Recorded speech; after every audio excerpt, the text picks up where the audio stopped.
Hello friend, जय श्री कृष्ण। आज बनावीशुं आपणे तलनी चिक्की। जेना माटे लीधा छे अहींया आगळ मैं 1 वाटकी तल छे अने 1 वाटकी गोळ छे अने आपणे पड़शे पाणीनी जरूर। आमां मैं तेल के घीनो उपयोग नथी करवानी। आपणे आजे 2 चमची पाणीथी तलनी चिक्की बनावीए। तो चालो आपणे तलनी चिक्की बनाववानुं स्टार्ट करीए। अहींया आगळ मैं सौप्रथम कढ़ाई मूकी दीधी छे अने गैस चालू कर दीधो छे। हवे आपणे एमां 2 चमची जेटलू पाणी नाखीशुं अने आमां गोळ नाखी दईश।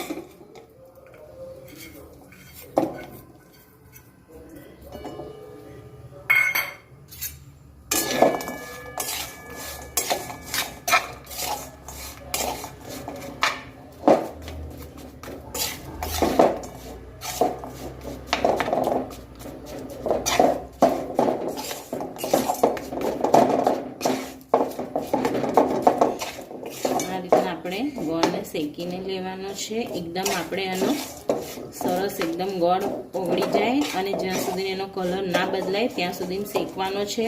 આપણો ગોળ શેકાય છે ત્યાં સુધી આપણે તલને શેકી લઈએ।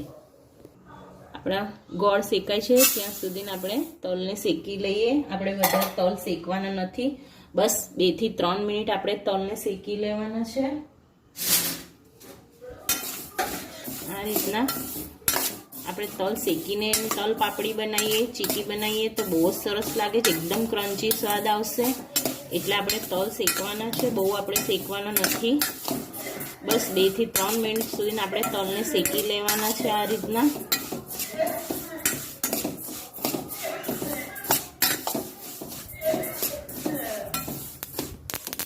તમે જોઈ શકો છો આપણા તલ સરસ શેકાઈ ગયા છે। ચટકવા લાગે છે તલ, એટલે આપણે ગેસ બંધ કરી દેવાનો છે। વધારે શેકવાના નથી, 2 થી 3 મિનિટ શેકવાના છે। હવે આપણે આને કઢી લઈએ અને જોઈ લઈએ આપણો ગોળ શેકાઈ ગયો છે કે નહીં। આપણો હજુ ગોળ શેકાયો નથી। હજુ ગોળ શેકાતા આપણને 3 થી 4 મિનિટ લાગશે। ધીમા ગેસે શેકવાનો છે, આપણે ફાસ્ટ ગેસે નથી શેકવાનો। ફાસ્ટ ગેસ રાખીશું તો આપણો ગોળ બળી જશે।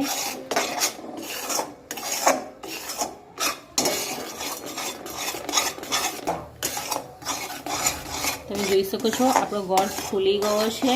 હજુ આપણે એને શેકતા 1 મિનિટ લાગશે। આ રીતના એને હલાયા જ કરવાનું છે, ન તો નીચે ગોળ આપણો બળી જશે। એટલે એને સતત આપણે હલાવતા રહેવાનું છે। આ તલની ચીકી આપણે બનાવીએ છીએ। મહારાષ્ટ્રમાં તલના લાડુ બનાવે છે અને ઉત્તરાયણ, મકર સંક્રાંતિમાં પણ ચીકી આપણે અહીંયા ગુજરાતમાં ફેમસ છે। ઘરે ઘરમાં ચીકી તલની, સિંગદાણાની બનતી જ હોય છે અને તમે સ્ટોર કરીને ડબ્બામાં ભરીને 15 દિવસથી મહિના સુધીને ખાઈ શકો છો। તમે જોઈ શકો છો આપણો ગોળ સરસ શેકાવા જ આવ્યો છે। આપણે જોઈ લઈએ। આ રીતના આપણે એને ચેક કરવાનું છે।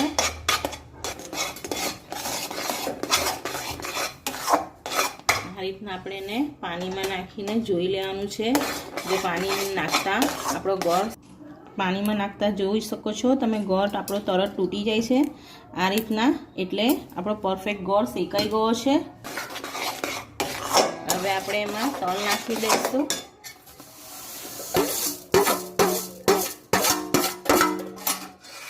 અને એને સરસ મિક્સ કરી દઈશું।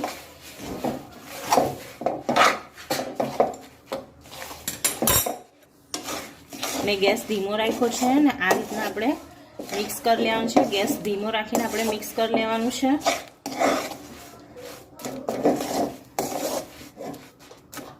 આ રીતના હવે આપણે ગેસ બંધ કરી દઈશું અને આને આપણે પ્લેટફોર્મ પર, તમારે નીચે તેલ લગાવવું હોય તો તેલ લગાવીને આને નીચે આ રીતના આપણે પ્લેટફોર્મ પર,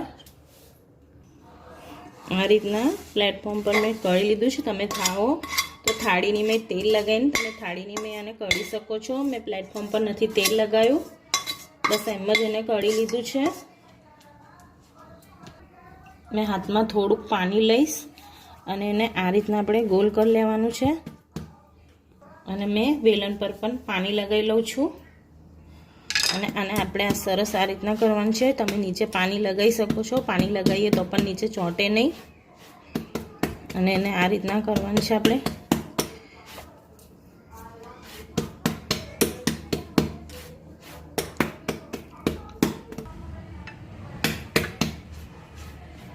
હવે આપણે એને વેલણથી વણી લઈશું.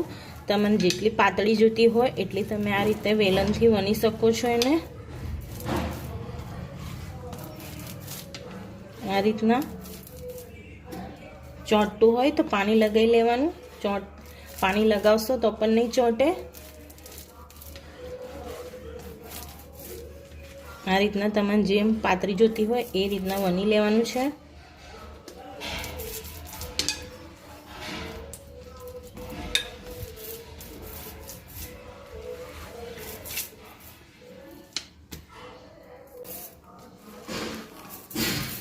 આ રીતના તમારે જેટલી પાતળી જોઈતી હોય એટલી પાતળી આ રીતના વણી લેવાની છે.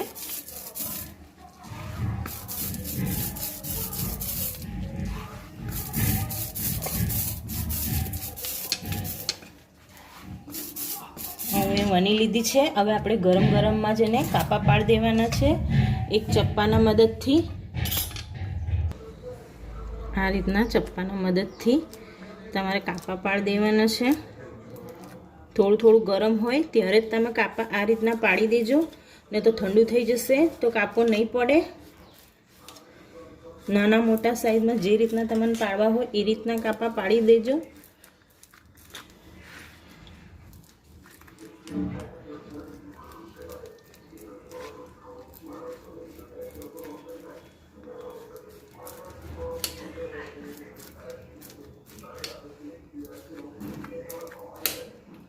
આ રીતના મેં કાપા પાડી દીધા છે. હવે આપણે એને 10 થી 15 મિનિટ સુધી ઠંડુ થવા દઈએ, પછી આપણે કાઢીશું. ને તો જો અત્યારે કાઢીશું તો આપણી નહીં બરાબર નીકળે, એટલે આપણે ઠંડી થઈ જાય પછી આને કાઢી લેવાનું છે. આપણે સરસ જોઈ શકો છો ઠંડી થઈ ગઈ છે. જો ઠંડી થઈ ગયા પછી એકદમ તમારે સરસ આ રીતના તૂટી જશે. જો આ રીતના તમારે સરસ કાપા પાડી લેવાના છે. પહેલાં જ તમે જે સાઈઝના ચાહો એ સાઈઝના કાપા આ રીતના પાડી લેવાના છે. તમે જોઈ શકો છો એકદમ ક્રન્ચી ને એકદમ સરસ થઈ છે. એકદમ સરસ થઈ છે અને ખાવામાં પણ એટલી સરસ લાગશે. તમે આ રીતના બનાવીને એકવાર જરૂરથી ટ્રાય કરજો. આ રીતના આપણે એને બધી છૂટી પાડી લઈએ. આ રીતના તમે જોઈ શકો છો એકદમ સરસ ને એકદમ ક્રન્ચી થઈ છે. સરસ ફ્રેન્ડ આપણી થઈ ગઈ છે. તમે જોઈ શકો છો એકદમ ક્રિસ્પી ને એકદમ સરસ થઈ છે. બજારમાં મળે એવી જ થઈ છે. તમે એકવાર આ રીતના જરૂરથી ટ્રાય કરજો. ઘણા લોકો આમાં ખાવાનો સોડા નાખે છે, ઘી નાખે છે, પણ મેં નથી ખાવાનો સોડા નાખ્યો કે નથી ઘી નાખ્યું તો પણ એકદમ સરસ ને એકદમ પરફેક્ટ થઈ છે અને ખાવામાં પણ એટલી જ ક્રન્ચી લાગે છે. એકવાર આ રીતના જરૂરથી ટ્રાય કરજો. અને આજનો જો તમને મારો વિડીયો ગમ્યો હોય તો મારા વિડીયોને લાઈક કરી મારી ચેનલને સબસ્ક્રાઈબ કરી લેજો અને તમારા ફ્રેન્ડ સાથે શેર કરજો. ફરી મળીશું એક નવા વિડીયો સાથે. ત્યાં સુધીને જય શ્રી કૃષ્ણ.